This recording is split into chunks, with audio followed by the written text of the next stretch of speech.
Price Lord. இயேசுவின் நாமத்தினாலே உங்கள் ஒவ்வொருவரையும் டெய்லி மன்னா என்கிற இந்த கர்த்தருடைய வசனத்தை தியானிக்கும்படி அன்போடு கூட நான் உங்களை வரவேற்கிறேன். இதுவரைக்கும் நீங்க இந்த சேனலுக்கு சப்ஸ்கிரைப் பண்ணல அல்லது இதை பத்தி உங்களுக்கு தெரியலன்னா தயவு செய்து கீழே இருக்க அந்த பெல் பட்டனை நீங்க அழுத்தி சப்ஸ்கிரைப் பண்ணுங்க. உங்க நண்பர்களுக்கும் மற்றவர்களுக்கும் இதை ஷேர் பண்ணுங்க. இந்த கர்த்தருடைய வசனம் நிச்சயமாய் விருத்தி அடைந்து உங்களை ஆசீர்வதிக்கும் என்கிறதுல சந்தேகம் இல்லை. இன்றைக்கு நாம் கர்த்தருடைய வசனத்தை யூதா எழுதின பொதுவான நிருபம் 25வது வசனத்தை, ஒரே அதிகாரம் தான் இருக்கு, யூதா 1:25வது வசனத்தை வாசித்து தியானிப்போம். தாம் ஒருவரே ஞானம் உள்ளவருமாகிய நம்முடைய இரட்சகரான தேவனுக்கு கனமும் மகத்துவமும் வல்லமையும் அதிகாரமும் இப்பொழுதும் எப்பொழுதும் உண்டாவதாக. ஆமேன். பாருங்க, கர்த்தர் ஒருவரே ஞானம் உள்ளவர். நாம் ஆராதிக்கிற ஆண்டவராக இயேசு கிறிஸ்து அவர் ஒருவரே ஞானம் உள்ளவர். அவர் ஞானத்திற்கு ஒப்பாக எதையுமே நம்மால ஒப்பனையாக சொல்லவே முடியாது, எதையுமே யூக்ளைஸ் பண்ணவே முடியாது. ரோமர் 16:27 வசனத்துல நம்ம வாசிக்கிறோம், கர்த்தர் ஒருவரே ஞானம் உள்ளவர். அவரை போல ஞானமுள்ள நிறைந்த தெய்வம் யாருமே கிடையாது. 1 தீமோத்தேயு 1வது அதிகாரம் 17ஆம் வசனத்துல கூட வேதத்துல அப்போஸ்தலனாகிய பவுல் சொல்லுகிறார், அவர் ஒருவரே ஞானம் உள்ளவர். இந்த அண்ட சராசரத்தை உண்டாக்கினார் தம்முடைய ஞானத்தினால. ஆண்டவராக இயேசு கிறிஸ்து உலகத்துல 3 வருஷம் ஊழியம் பண்ணினாராம். பாருங்க, அவரிடத்துல அவரை சோதிக்கும்படி, அவரை ஏதாவது குற்றம் கண்டுபிடிக்க முடியுமா, குற்றத்தை கண்டுபிடிக்கும்படி நிறைய பேர் வருவாங்க.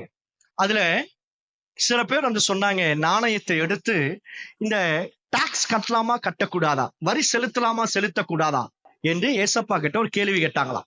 அதுக்கு ஏசப்பா சொன்னாரா, நாணயத்தை எடுத்து இதுல யாருடைய போட்டோ போட்டிருக்கு, யாருடைய ரூபத்தை பாக்குறீங்க, ராயனுடையது. அப்போ ராயனுடையதை ராயனுக்கும் கர்த்தருடையதை கர்த்தருக்கு செலுத்துங்க என்று சொல்லி ஞானமாய் அவர்களுக்கு பதில் கொடுத்தார். கர்த்தருடைய பிள்ளைகளை, கர்த்தர் ஒருவரே ஞானம் உள்ளவர். நீங்க என்றைக்கு கர்த்தரை மகிமைப்படுத்துவீங்களோ, கர்த்தாவே நீர் ஒருவரே ஞானம் உள்ளவர் என்று சொல்லி நீங்க என்றைக்கு கர்த்தரை மகிமைப்படுத்துவீங்களோ, அதே ஞானத்தை கர்த்தர் உங்களுக்கும் எனக்கும் கொடுப்பார். யாக்கோபு 1:5 வேதத்துல எழுதப்பட்டிருக்கு, ஞானத்துல குறை உள்ளவன் கர்த்தரிடத்துல கேட்க கடவன். அவர் யாரையும் கடிந்து கொள்ள மாட்டார், யாரையுமே திட்ட மாட்டார். கேட்கிற எவனும் ஞானத்தை பெற்றுக் கொள்வான். கர்த்தருடைய பிள்ளைகளை, உங்க வேலையை செய்ய, குடும்பத்தை நடத்த, ஊழியத்தை நடத்த, அல்லது நீங்க படிக்க, நல்ல மதிப்பெண்களோடு பாஸ் பண்ண உங்களுக்கு ஞானம் வேண்டுமா? இந்த ஞானமுள்ள ஆண்டவராக இயேசு கிறிஸ்துவிடத்துல கேளுங்க. அவர் ஒருவர் தான் ஞானத்துல மிக சிறந்தவர். அவர் ஒருவரே ஞானமுள்ள தெய்வம். அவ்வளவு பெரிய தெய்வத்திடத்துல போய் நீங்க அவரை மகிமைப்படுத்தி சொல்லுங்க, கையை வைத்து சொல்லுங்க, நீர் ஒருவரே ஞானம் உள்ளவர் என்று சொல்லி பாருங்க. கர்த்தருடைய ஞானம் உனக்குள்ளாய் கிரியை செய்யும். லூக்கா எழுதின சுவிசேஷ புஸ்தகத்துல 2ஆம் அதிகாரம் கடைசி வசனங்களை வாசிக்கிறோம். இயேசுவானவர் சின்ன வயதிலிருந்து ஞானத்திலையும் தேவ கிருபையிலும் மனுஷ தயவிலையும் பலத்திலையும் அதிகமாய் விருத்தி அடைந்தாராம். 12 வயதில் அவர் பேசின வார்த்தைகளை கண்டு எல்லாரும் பிரமித்தாங்க. அவ்வளவு ஞானம் அவருக்குள்ளாக இருந்தது. கர்த்தருடைய பிள்ளைகளை, உங்களுக்கு இந்த ஞானத்தை கர்த்தர் கொடுப்பா. ஞானம் என்பது revelation. Wisdom of God is equal to revelation. ஞானம் என்பது வெளிப்பாடுகளை கர்த்தர் கொடுப்பார். அடுத்தது என்ன செய்யணும், எங்க போகணும், எதை செய்யக்கூடாது, எப்படி செய்யணும் என்கிறதே கர்த்தருடைய ஆவியானவர் உங்களுக்கு அந்த வெளிப்பாட்டை கொடுப்பார். நீங்க ஞானத்துக்காக ஜெபிக்கும் போது, இதோ இன்றைக்கு கர்த்தர் தம்முடைய ஞானத்தினால் உங்களை நிரப்புவார். உங்க பிரச்சனைகளுக்கு ஒரு தீர்வை உண்டாக்குவார். சோமன்லாமா. பரலோக பிதாவே, நீர் உம்மிடத்துல வருகிற யாவரையும் புறம்பே தள்ளாத தேவன்.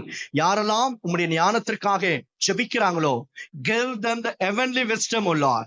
உலகம் கொடுக்கிற ஞானம் அறிவல்ல, கர்த்தர் கொடுக்கிற அந்த பரலோக ஞானம் எனக்குள்ளும் இதை கேட்கிற ஒவ்வொருவருக்குள்ளும் கிரியை செய்து உம்முடைய பிள்ளைகளுடைய தலையை உயர்த்தும், பாதுகாத்துக் கொள்ளும். இயேசுவின் நாமத்தினால ஜெபிக்கிறோம் பிதாவே. ஆமென், ஆமென். God bless you all.